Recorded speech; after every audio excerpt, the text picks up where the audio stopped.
All right, so we're picking it up where we left off. Sorry about that. So we have t equals 2 pi square root of L, and then all over, we said the square root of 16 is 4, and then I would have the 2 that we broke down before is still left in the square root. Then as I take this over and continue, I'm going to multiply those two together, sneak a 1 under the 2 pi here, multiply together. So I get t equals 2 pi times the square root of L all over 4 times the root 2. Then I notice I still have a radical in my denominator, so I got to fix that. Remember, this is a square root, which means we need 2 of a kind. So I'm going to be multiplying top and bottom by, again, matchy root. I have 2 to the first. I need 2 of them, so I'm going to just multiply by another 2. That will give me a total of 2 2's. And then in the top, go back, there we go. In the top here, we still have, we multiply top and bottom by the same thing. So I'm going to still do root 2. Then as I multiply across, I get 2 pi. Since both the L and the 2 are in a square root, I can call this 2L. Can put them together.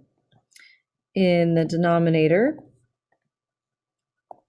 when I multiply those together, first of all, I have 4.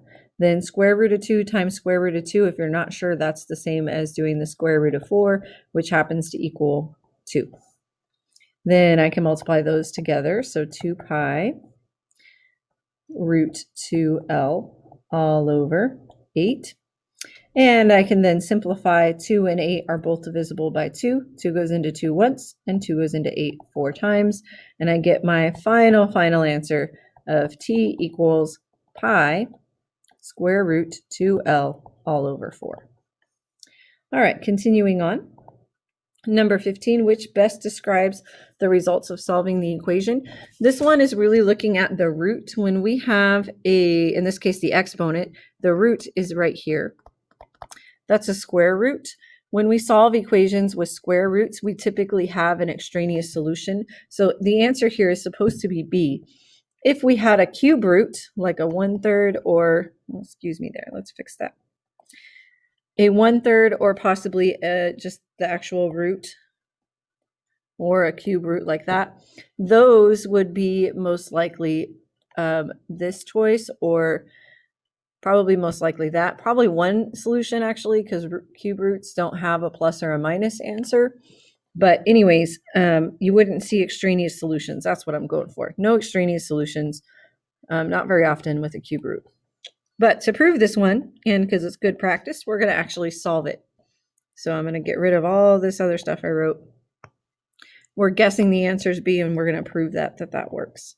So here's what I would do. I would reciprocal exponent both sides. On the left-hand side, that means my 2's cancel, and I have x plus 14. On the right-hand side, I can't distribute the exponent because I got a plus sign right there. So instead, I'm going to do x plus 2 and x plus 2. Okay? Then distribute through, or FOIL if you like FOIL, and we get, here x squared plus 2x plus 2x plus 4. When I simplify that, I'm going to write it down here. I have x squared plus 4x plus 4. There we go. All right, and once again, I've jumped the page. Okay, so continuing on. With a squared situation, I want to set that equal to 0, so I'm going to subtract x and subtract 14 from both sides so that I get 0 in my problem here. So I have 0 equals x squared plus 3x minus 10. Once I have it set like that, we can use our zero product property if we do some factoring. It'll make it a little bit easier for us to solve. So I have my nice quadratic. I'm going to do the x to help me factor, multiply to make negative 10, and add to make 3. Those magic numbers that do that are 5 and negative 2. So I have 0 equals x plus 5 and x minus 2. And we would set each one equal to 0, or the shortcut, we say x equals negative 5 and 2. With those options, the most likely extraneous one would be that negative. So we're going to test out the negative number. So I'm going to check x equals negative 5. So here goes. I have negative 5 plus 14 to the 1/2 equals negative 5 plus 2. So I get 9 to the 1/2 equals negative 3. Right there, you should notice in problem, I can't get a square root, can't have a square root equal a negative, but I'll just finish it. So I get square root 9 equals negative 3. Square root of 9 is 3, which in fact does not equal 3. So this one is extraneous. So negative 5 is our extraneous solution. And we were right, B, one solution and one extraneous. Onwards. Number 16, what is the first step in solving? We always want to get that radical or parentheses with the exponent by itself. So the first thing that we would do if we were solving would be subtract 3. Next, for 17 to 20, we're going to solve each equation and identify any extraneous solutions. So this one, to start solving it, I got to get rid of the radical. It's already by itself, just got to square both sides like that. And I get x plus 2 on this side, 16. Then it should be pretty basic algebra. We're going to subtract 2 from both sides, and x is 14. Next. Then we would go through, and on this one, we see that exponent situation. We got to do the reciprocal to both sides, very similar to one we saw just a moment ago. I get x plus 5 on the left.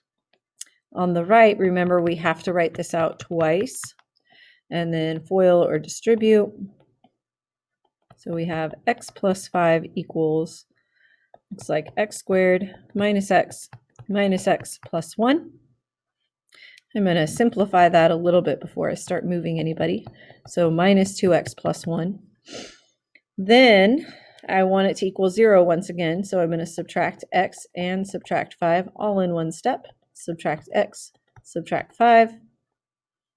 I get 0 equals x squared minus 3x minus 4. Then I'm ready to factor. Use the x, multiply to make negative 4, and add to make negative 3. The numbers that do that are negative 4, and positive 1. So negative 4 and 1. Let's get rid of that plus. We know it's positive. Great. Okay, so then I would put that straight into my problem. X minus 4 and x plus 1. Seem to be having trouble with that plus sign. Let's see if I can get those a little nicer. Great. All right, so minus and plus. And again, if we were solving, which we are solving, so this time, we were before, but this time I'm going to make sure that we write this out so we see that missing step that I skipped before. And then we would solve. We get x equals 4, subtract 1 from both sides, x equals negative 1. So those are our two answers, but we assume one of them is probably going to be extraneous, and I'm going to guess the negative 1. So I'm going to start by checking that one. So I'm going to check x equals negative 1. So I have negative 1 plus 5 to the 1/2 equals negative 1 minus 1. So I get 4 to the 1/2 equals negative 2. Again, we see that a square root is not going to equal a negative, but I'll prove it. 2 does not equal negative 2. Keep changing screens on you guys. Sorry about that. All right.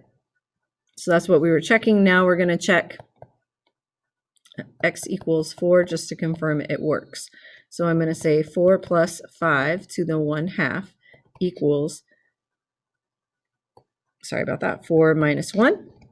I have 9 to the 1/2 equals 3. This looks a little more promising. Square root of 9 equals 3. And oh yes, 3 equals 3, so we're good. So our answer here would be that x equals 4. Negative 1 is extraneous.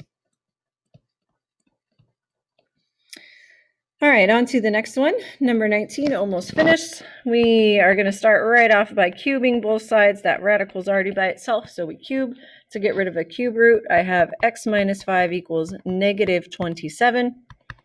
Add 5 to both sides, and we get x equals negative 22. The last one, pretty easy one. We didn't see one quite like this very often, but with square roots on both sides, all we have to do